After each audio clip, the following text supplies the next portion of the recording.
Ape Escape is easily one of the best PlayStation exclusive franchises out there, and also easily one of the most underappreciated and underrated too. You'd probably be forgiven for thinking that the series only consists of 3 games, these being the numbered entries with Ape Escape, Ape Escape 2, and of course Ape Escape 3.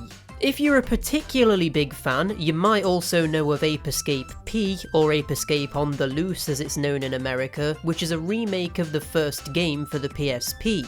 But did you know that the rabbit hole, or in this case monkey hole, goes much deeper than that? Of course, there's the other PSP games with Ape Academy 1 and 2 and Ape Quest, but what I want to focus on today is potentially the even more unknown games in the franchise, and the reason for this obscurity is because they never left the country of origin, Japan. So let's start by talking about the earliest Japanese exclusive Ape Escape game with Ape Escape 2001, otherwise known as SaruSaru 2001. A bit of trivia for you here is that this is actually the true second game released in the entire series, predating Ape Escape 2 by a whole year. There's not a whole lot of information on the development of this game, but I heavily suspect that this was intended to be a PS1 game, but because it would have released so late into that console's lifespan, it instead came out on the PS2. The reason I say this is because Ape Escape 2001 actually reuses a lot of assets from the original PS1 game, including character models and certain sound effects. It even looks like a PS1 game graphically, only it's actually exclusive to the PS2. The game's story is incredibly wacky, being set almost directly after the first game, where Kakeru, for the sake of convenience here I will be using the characters' Japanese names by the way, has just defeated Spectre, and the Professor and Natsumi are looking after all of the monkeys that they captured previously while they wait for the monkey park to be rebuilt after it was destroyed in the first game, for them to look after them long term. So that the monkeys don't cause too much chaos in the meantime, the Professor creates a virtual world for the monkeys to go where they'll be kept safe and can monkey around to the heart's content. This sounds like a great idea on paper, but just as they're all let loose, the manager of the monkey park rings them and tells them that the monkeys' pants are in desperate need of washing because a sanitization check is going to be happening soon. So who is going to be able to track down and take all of the pants off of all of these monkeys? Why, none other than Kakeru, of course. So you start the game armed with the new Getcha, a vacuum cleaner which is designed to suck the pants right off of those monkeys, and the objective is to run around small arena-like levels, get all of the pants, and deliver them back to the washing machine before time runs out. It's way more arcade-like than the main series Ape Escape games, feeling more similar to the time trial mode which you unlock by finishing the standard games, but with that being the whole game rather than just an optional side mode. You're given a rank based on how quickly you complete the levels, with S being the best, and you're also given golden pants collectibles based on different criteria, such as if you manage to get all of the pants in one long chain or not. The actual gameplay is pretty great. There's a degree of skill involved with coming up with the most efficient route through the levels, and also by utilising several different abilities. For instance, you can hold the vacuum in order to suck monkeys into it, and then fire them off into other monkeys in order to instantly get more pants without having to get close. There's also these items called MDs, which give you a single use of a particular power. Early in the game you'll be able to use a bomb which you can use to knock monkeys away from you, but later you get an item that attracts monkeys towards you, and an item which allows you to take control of a group of monkeys directly. Overall the game is quite good. This is definitely one where I wish we would have seen a release in the West, because this would have been an awesome addition to the series while we waited for Ape Escape 2 to release. There's quite a bit of variety in level designs, going from graveyards, snowy mountains, beaches and desert canyons, and depending on the level theme, there's also going to be different types of monkeys which all have different strengths and weaknesses too.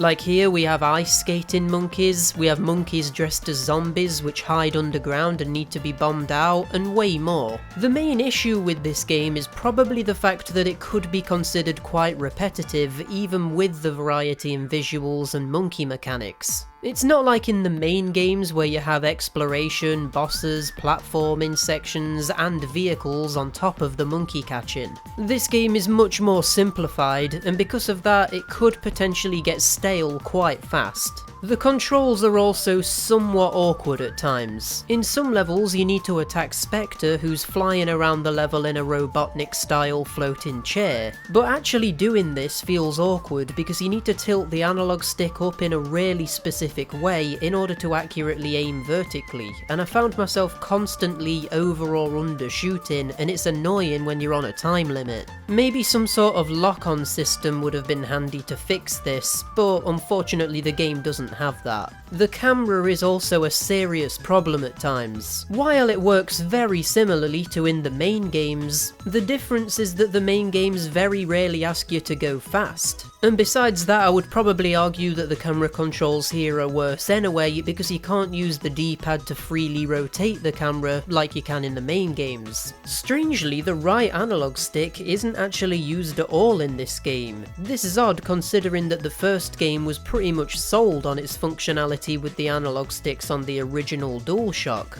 In fact, the original Ape Escape was completely unplayable without a DualShock. The second game we're talking about technically isn't a Japanese exclusive. I know, I've technically lied to you all and I'm sorry. But the thing is, it never came out in Europe, so I've always sort of seen it as being a Japanese exclusive, despite the fact it did come out in America. This game released in 2004 on the PS2, a whole 2 years after Ape Escape 2, and is called Ape Escape Pumped and Primed. Once again, the story here is about Kakeru and his squad. This is a little bit strange because the main character of Ape Escape 2 was actually Hikaru, so you would have thought that maybe Pumped and Primed would have featured him. But I guess that Kakeru has always been seen as the face of Ape Escape, outside of the monkeys themselves of course. In this game we join Kakeru as he enters a virtual world where a tournament is taking place, where the objective is to utilise gadgets to make it through obstacle courses and arenas where they battle other competitors. There's a bit more of a story going on in the background involving Spectre showing up in order to prove he's the best, but there's an even worse enemy behind the scenes that wants to take over the virtual world and tries to actually kill all of the main cast of characters. Really though, this story is just an excuse to give the gameplay some kind of context, because what we have here is actually a party game where you play as one of the many characters from the Ape Escape series. From Kakeru, the Professor and Natsumi, and even the monkeys themselves. It's a bit of a shame that you can't play as Spectre, but with him being an antagonist in the story, I suppose that makes sense. Using your character of choice, you then compete in several different tournaments which each have 4 stages to them. These stages can consist of straight up racing through an obstacle course while using a certain gadget from the original Ape Escape game, arena battles where you need to bring the other player's health down to 0 before they do the same to you, and there's also a few stages which feature vehicles, making you take part in a boat race or a tank battle or even an underwater dogfight. Or I guess it would be an underwater monkey fight in this case. Interestingly, every character has their own unique skins for their gadgets, with Kakeru using the gadgets in their form from Ape Escape 1, but other characters being completely different, with the monkey using a boxing glove instead of the stun club, or Natsumi having a bodyboard instead of the water net. You also unlock new skins as you play more with certain characters, which is awesome for incentivizing replaying the game with a different person. Something else you might have noticed is that this game features a dramatically different art style to the other Ape Escape games, being this weird cel-shaded look. I think this looks decent enough and probably helps to quickly distinguish the different characters because they're all much more blocky and stand out more from the background. Realistically though, this art style was probably used because I doubt this game had anywhere near the same budget as the main series games, and this was probably a good, cheaper alternative. But hey, it works even if it is a bit jarring at first. I also very much appreciate how the control scheme here is identical to the one from the core games, meaning that once again you have to use the right analog stick to interact with all of the different gadgets and vehicles. And another thing to note is that the Skyflyer works like it does in Ape Escape 1, allowing you to maintain forward momentum as you're lifted into the air. This is worth mentioning because Ape Escape 2 and 3 made this gadget feel way less satisfying because it completely halts your forward movement as it lifts you into the air, and it made it feel a little bit janky. Of all of the games to solve that issue, I wouldn't have thought it would have been pumped and primed, but there we go. Despite the idea of this game being good though, I do have to admit that I did get a bit bored with this one. As you make your way through the different tournaments that make up the single player experience, it starts to repeat certain stages, and while they feature more difficult AI opponents and might alter the level to a degree, it does unfortunately end up lacking variety. You could also argue that it's a bit weird how there's absolutely no element of monkey catching here. Considering that's what Ape Escape is all about, that is a little bit odd, but you do unlock messages from monkeys in the form of fan mail, depending on how well you play during the tournament. These messages are often where that Ape Escape charm comes into play, but it's a shame that this is completely separate from the gameplay itself. So, Pumped and Primed is overall okay.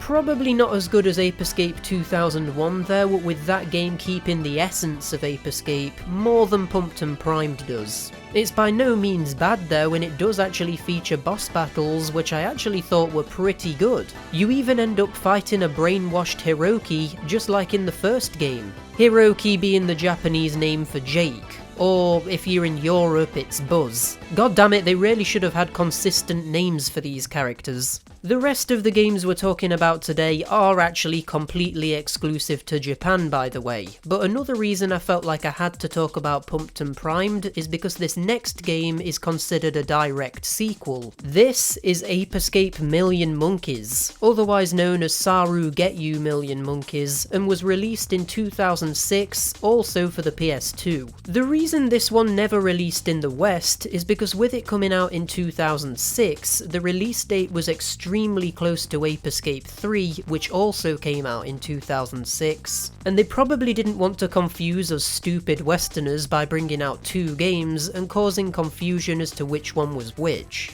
Now, Ape Escape Million Monkeys is potentially the most interesting game we're talking about today because despite sort of being a sequel to Pumped and Primed, in terms of gameplay, it's not a sequel at all. It's not even just the gameplay that's different here either, because the tone of the game is way darker than usual, and even the visual style is completely altered to be much more photorealistic than any other Ape Escape game. The story here is that Kakeru, Natsumi, the Professor, and Charu, this is the AI who appears at the start of the levels in the original Ape Escape, are basically just chilling in their homes in Tokyo when suddenly a massive battleship appears in the sky and starts shooting monkeys and mech units down to attack the city. It's here where things take a sudden turn though, because unlike with the other Ape Escape games, it's implied that the monkeys here are actually killing people. Obviously this causes panic, and even the military gets involved. I don't know why it's taken this long for some kind of armed force to attempt to stop these monkeys, but we're here now. A news team manages to get a shot of someone on the airship, who of course turns out to be Spectre. As things progress, we start seeing news reports featuring actual live-action footage and actors interacting with the animated monkeys, and it feels really strange. The whole concept with this game seems to be, what if Ape Escape, but in real life? And you know what, it actually kind of works. It's like some kind of zombie apocalypse film, but instead of zombies, it's, you know, monkeys. So I guess a better comparison would probably be Planet of the Apes, but with the apes from Ape Escape. Some of these news reports are strangely dark, like this bit where we see a report from the front line of a war zone where a reporter and a soldier are killed with a banana grenade. It's so strange seeing this coming from a series where just earlier in this video we were stealing the monkeys' pants to give them a wash. The stakes have clearly gotten quite a lot higher since then. Eventually the monkeys are attacking not only Tokyo but other major cities around the globe. Breaking into the airship, connessiour and crew learn that Spectre isn't actually behind this attack at all. The true bad guy is the same person behind the events in Pumped and Primed, known simply as the Mystery Man. And from there, connessiour and Spectre form a resistance group to fight back against the Mystery Man and his mechs and monkeys. Obviously, this is way more plot development than anything that normally happens in Ape Escape, and it's also much more dramatic and has higher stakes than ever before. Even though there's a huge disparity in tone between this and the main games and even Pumped and Primed, which is actually connected to this, I have to admit, I actually dig it. It's nice to see them doing something different here, and you could say that this is the Shadow the Hedgehog of the Ape Escape franchise. This is sort of like the oddball edgelord Ape Escape game that everybody's forgot about. The gameplay is actually super reminiscent of a hack and slash game, being almost completely focused on combat as opposed to exploration or platforming. The levels are extremely linear here, and the objective of most of these is to catch a certain number of elite monkeys to liberate a particular location you're in. These elite monkeys will be guarded by tons of other monkeys and mechs though, so you'll need to fight your way through in order to reach your goal. You can choose to catch monkeys along the way too, which will boost your score at the end of each level, and using these points you can actually unlock new characters to play as, with this game having by far the biggest roster of characters ever featured in an Ape Escape game, with you being able to play as Spectre, Hiroki, the actual monkeys, and even original characters to this game like Pippotron G. Something which was throwing me off initially is that the game does actually use the standard control scheme from the normal Ape Escape games, with you using the gadgets with the right analog stick. However, you can actually opt to just use the face buttons to use the gadgets instead. So to explain how this works, for example, you would press X to select the stun club, and then pressing X again would actually use it, or you could hold it down, which would do a charge attack. I highly recommend using the face buttons rather than the analog stick here, because you'll start straining your thumb constantly knocking the analog stick around, because like I say, this game is almost completely about the combat. Adding to the variety on offer here, certain levels are actually boss fights where you're against different huge mechs, and these are always quite good, but this is probably where you'll notice that the combat is actually quite basic. You can do standard hits or charge attacks with the stun club, and you can swap gadgets to use a ranged attack or roller skates to dodge out of the way of attacks, but really there's just not a lot of strategy involved here. I feel like the game could have done with a more advanced blocking or parrying system to make it more complex. Something like the implementation of a shield gadget might have worked. There is a special attack mechanic where the more that you attack things you'll slowly fill a gauge, and when it's full you can press a combination of 2 face buttons, and depending on the gadget combo you'll do some sort of special attack. This was actually featured in certain minigames in Pumped and Primed, but feels way more at home in Million Monkeys with its focus on combat. So even though they did do something, I just feel like it's not enough. Even the monkey catching isn't particularly satisfying here, because it's not really all that essential that you actually do it. And while there are some levels which feature different objectives, like this one where you need to destroy these computer systems which are heavily guarded, it never quite feels like there's enough variety.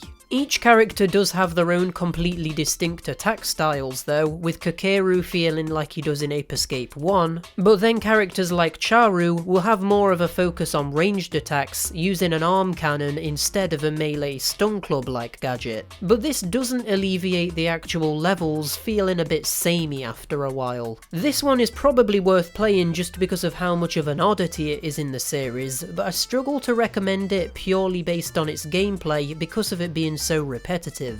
It's also extremely removed from what most fans would want from an Ape Escape game, so I can't really recommend it from that standpoint either. It's just very strange, and if you're a fan of strange stuff, here's a game for you, I guess. Now, have you ever thought to yourself, wow, it's a bit strange that Ape Escape never received a kart racing game, isn't it? I mean, Crash Bandicoot has had several, Diddy Kong has had one, I mean even Sackboy has had his own one for God's sake, so why not Ape Escape? Well, you might be surprised to learn that Ape Escape does in fact have a kart racing game, and it was released in 2006 on the PSP exclusively in Japan. By the way, this is the same year that Ape Escape Million Monkeys and Ape Escape 3 came out. The apes were all over the place this year. Anyway, this game is called Ape Escape Racing, but in its native language it's called Saru Get You Pippo Saru Racer. Unlike a normal kart racer, where as you would expect the characters racing karts, Ape Escape just had to do something wacky, and instead has you control a monkey whose arms and legs have been attached to wheels, meaning that instead of being in a cart, you are the cart. It's like some kind of strange saw trap. The monkeys seem to be having fun though, so more power to them. There's actually no story at all here. There's an opening cutscene where we see the monkeys enter a truck and then turn into the monkey carts of their own free will, but after that, there's nothing. You're kinda just racing for the sake of racing. Which is fine, but couldn't it have been Spectre holding a tournament to find the fastest monkey or something? Even something basic like that would have given this game something a little bit extra. What this concept means though is that despite the series having a huge cast of characters by this point, none of the human characters are playable and it's literally just monkeys. Which seems like a bit of a missed opportunity. The actual gameplay does have some interesting ideas, but it's severely let down by just how clunky it can feel. Before we get into that though, I do want to mention some things that I like, such as how after finishing races you'll get a certain amount of points which you can spend in a store to unlock new cosmetics. These include front and back wheels, hats for the monkeys to wear, and even things like different horn sound effects too. I also like how some of the tracks have different routes to take in certain sections, like here where you can follow this rainbow path if you have enough speed and loop upside down around this cave, or you can just opt to ignore this and drive through the cave on the floor normally. It's also structured in an interesting way, with there only being a total of 4 unique tracks, but as you unlock harder cups, the tracks will follow completely new routes and feature new obstacles, which in theory makes them feel distinct despite using the same theming. The problem with this though is that I actually couldn't work out how on earth you're supposed to unlock the harder cups. This is clearly because of a language barrier making it difficult to navigate the menus, but even using my phone to translate the text on the screen, I couldn't work out how to get past the first cup. I played through this cup multiple times and came first on almost all of my attempts, so I have no idea what was going on there. My main issue though is the fact that the AI opponents have some serious rubber banding problems. If you play through races not even understanding any of the core mechanics like boosting or drifting, you can still very often win because the AI will slow down for you. This is nice, but then when you have learned how to play the game more efficiently, it makes the game infuriating because the other racers will just speed up way beyond what should be possible and overtake you. It just feels very unfair, and because of that the entire game feels a bit too based around luck. The main overlying mechanic that the game has to make it distinct from other kart races is that you can switch between 2 different racing postures. The first is the normal one where you drive at an average speed and you can go into a drift by tapping the brakes while turning. The drifting doesn't give you a boost but is simply used to take corners more efficiently. If you remain in a drift for too long, or even if you simply turn normally for too long, you'll spin yourself out and be brought to a hole. Now I personally hate this because you sort of need to overthink every single movement you make and sort of stop turning for a second in the middle of taking a corner and then continue turning again to prevent the spin out. It just feels awful and I don't really know what they were thinking with this. But the second posture your monkey can have is the speed posture. This is where the monkey will stretch itself out and become more aerodynamic, meaning that your top speed is way higher than normal. The issue with this is that you can't turn very much, so you'll quickly have to go back to the normal posture and then go into a drift before quickly reactivating speed mode again. I actually really like the concept with this because it's like you have to think about more than just holding down a button and moving the stick left or right to turn. But because of the weird spinning out and the fact that the game isn't particularly smooth in the first place, it just doesn't quite work. Kart races should be all about satisfying and skill-based movement, but Ape Escape Racing is just a bit mediocre. I wouldn't recommend this one unless you're an Ape Escape superfan. And now we enter the year 2007, which is when we were blessed with the last Japanese exclusive Ape Escape game, which also happens to be, in my opinion, the absolute best of the bunch. This is Ape Escape SaruSaru Big Mission, which released on the PSP. Out of every game we've looked at today, this is the one that feels most like an actual Ape Escape game. It even uses the same game engine as Ape Escape 3, which is awesome because that game felt incredible. Despite this though, there's a reason that this game isn't classed as a numbered entry in the series, and that's because there is an overarching gimmick here that makes it play differently to the main games. Rather than simply catching the monkeys in a net and that being it, this time you've been shrunk down to the size of an ant in order for Spectre to get rid of you once and for all. Luckily though, Kakeru and Natsumi are prepared with a contingency plan because despite them and their lab being tiny now, the lab was outfitted with wheels and can be driven around and used as a makeshift monkey mind control helmet. So this time they can actually directly control the monkeys. You start each level driving around as the lab that's been shrunk down, but by jumping onto a monkey, you can take control of it and can access its abilities. Some monkeys are only able to do basic attacks and jump, which is fine for getting around simple terrain, but when you come across huge gaps, water, or hordes of enemies, you'll need a more specialised monkey for the job. So some monkeys will be dressed as mermaids, which will allow you to swim on the surface of water and go underwater as well. Some will have a variety of weapons which allow you to take down enemies and stun other monkeys with melee and ranged attacks. And some will have more specific abilities, like a frog suit which allows them to climb walls, a bunny costume which allows them to jump to massive heights, and fast monkeys which can even run across the surface of water. The objective of each level is simply to reach the end, so the game does end up feeling a lot more linear than the main Ape Escape games, where you had more freedom in which monkeys you wanted to catch and where in the level you wanted to go first. But remember, this was a PSP game, so you kind of expect a compromise in certain areas like this. As a concept though, I absolutely love this. It retains the monkey catching focus of the main games while putting a new spin on it where you not only catch them, but then you actually have to use them to help you navigate the levels, and I think that's genius. The music is very catchy and matches the tone of Ape Escape 2 and 3 perfectly, and the graphics, while a little bit more simple than the console games, are still bright, appealing, and very varied too. There's even boss fights against the Freaky Monkey 5, where you need to utilise lots of different monkeys in different ways to defeat them. For example, the blue monkey fight has you avoiding projectile attacks and waiting for an opening to shoot him with a rocket launcher monkey. Then while he's stunned, you need to switch to a monkey with a lasso and bring him close to you and knock him off of his bike. Then you use a hammer monkey to wail on him and actually do damage. Now this is what I like to see from a boss fight, using all of the abilities that you've been accessing in the normal levels and then bringing it all together in a tense combat situation. Perfect.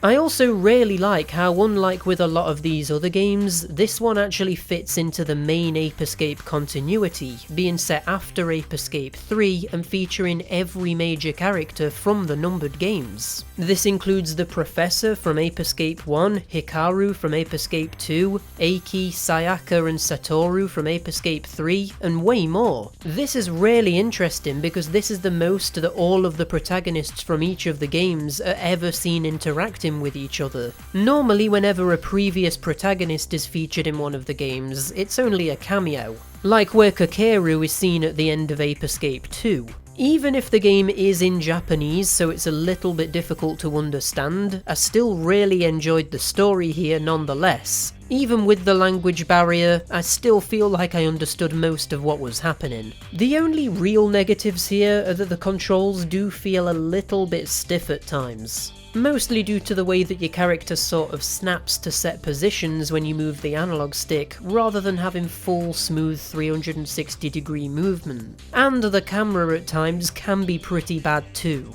With the PSP not having a right analog stick, you can't manually rotate the camera and you have to snap it behind you constantly, which isn't ideal for a game where you're trying to explore, solve puzzles and find hidden monkeys. These issues are kinda due to the game being on PSP though, and I would imagine that if this had ever got a PS2 port, this probably could have been fixed. So it's a shame that that never happened like it did with some other PSP games. But that is all 5 of the Japanese exclusive Ape Escape games. Technically 4, but we're gonna let Pumped and Primed slide. I hope you've enjoyed learning something about the series, and you'll have to let me know if there was any of these that you didn't know about. Unfortunately, there doesn't appear to be English patches for any of these games apart from Ape Escape 2001. It does look like there was a patch in development for a couple of them at some point, but as far as I can tell, these patches were never actually released. This means that actually playing these games for yourself can be a little bit tricky, especially with the ones like Ape Escape Million Monkeys and Ape Escape Racing, which have quite a lot of menu navigation. I'd love for these games to eventually get officially ported over to the West, but the likelihood of that actually happening is extremely low, especially considering that they've not even done a modern version of Ape Escape 3 yet. We can access the first 2 games on the PS5 now, I suppose though, so at least there's that. Here's hoping that the future of Ape Escape looks bright and we see a brand new game in the series released soon. I mean, at the very least, I would like to see some sort of remake or remaster collection. Anything from this series would be awesome at this point. With all of the gimmicks that the DualSense controller has, it would be perfect for Ape Escape 4, but we'll have to wait and see what happens on that front. If you enjoyed the video, give it a like, subscribe for more stuff like this coming soon, and I'll see you in the next video. Bye!